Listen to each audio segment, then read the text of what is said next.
Assalamualaikum warahmatullahi wabarakatuh. Anak-anak, apa kabar semuanya? Semoga kalian dalam keadaan sehat dan semangat ya.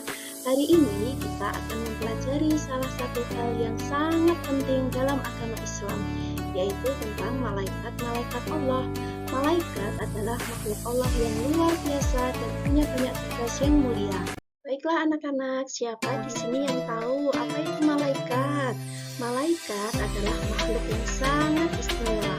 Allah menciptakan malaikat dari nur atau cahaya. Malaikat adalah makhluk gaib, artinya malaikat tidak bisa dilihat oleh mata kita. Meskipun tidak terlihat, tetapi kita harus tetap yakin kalau malaikat itu ada 10 malaikat yang tugasnya paling dikenal. Yuk kita kenali mereka satu persatu. Yang pertama ada malaikat Jibril. Tugasnya adalah menyampaikan wahyu dari Allah Subhanahu wa Ta'ala untuk para nabi dan rasulnya. Yang kedua ada malaikat Mikael. Tugasnya adalah memberikan rezeki kepada seluruh makhluk Allah Subhanahu wa Ta'ala. Yang ketiga ada malaikat Israfil. Tugasnya yaitu meniup sangkakala saat tiba hari kiamat dan saat manusia dibangkitkan dari alam kuburnya. Jadi malaikat Israfil nanti akan meniupkan trompet atau sangkakala sebanyak 2 kali ya anak-anak. Yang keempat ada malaikat Israel. Ya, ini tugasnya mencabut nyawa. Yang kelima dan keenam ada malaikat Munkar dan Nakir. Tugasnya sama, yakni menanyai manusia di alam kubur. Yang ketujuh ada malaikat Raqib. Tugasnya mencatat amal perbuatan manusia yang baik. Yang kedelapan ada malaikat Atid, yaitu tugasnya mencatat amal perbuatan manusia yang buruk. Yang kesembilan ada malaikat Malik, tugasnya menjaga pintu neraka. Yang kesepuluh ada malaikat Ridwan, yakni menjaga pintu surga. Ciri-ciri anak yang beriman kepada malaikat. Ciri-cirinya apa saja? Yang pertama, anak yang beriman kepada malaikat pasti akan taat dan patuh terhadap Allah Subhanahu wa Ta'ala. Contohnya apa anak-anak? Ya seperti sholat, berdoa, berbuat baik, mengaji. Terus yang kedua, taat dan patuh terhadap perintah orang tua dan guru. Nah, jadi kalau ada orang tuanya atau bapak ibu gurunya menyuruh apapun itu, ya segera dikerjakan selama perintahnya itu baik.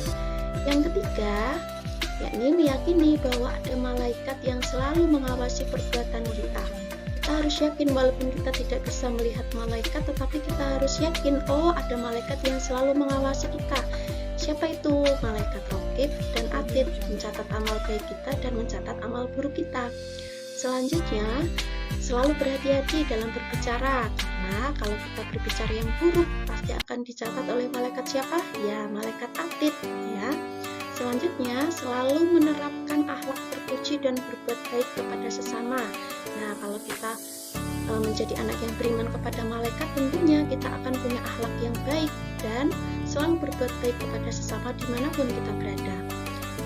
Kemudian menjauhi perbuatan yang tidak baik. Nah, tentunya anak yang beriman kepada malaikat selalu tidak suka kalau berbuat dosa, tidak suka berbuat jelek ya.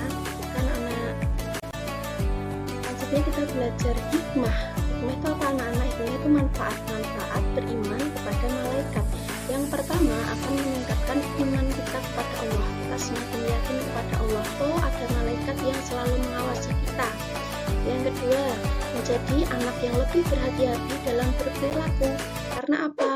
Akan selalu ada malaikat yang selalu mengawasi kita, mencatat amal perbuatan baik kita dan amal perbuatan buruk kita. Yang ketiga, kita semakin meyakini kebesaran Allah dengan adanya makhluk gaib seperti malaikat. Oh, ternyata Allah itu menciptakan malaikat di muka bumi ini untuk selalu mentaati perintahnya, untuk selalu mengawasi manusia dimanapun mereka berada.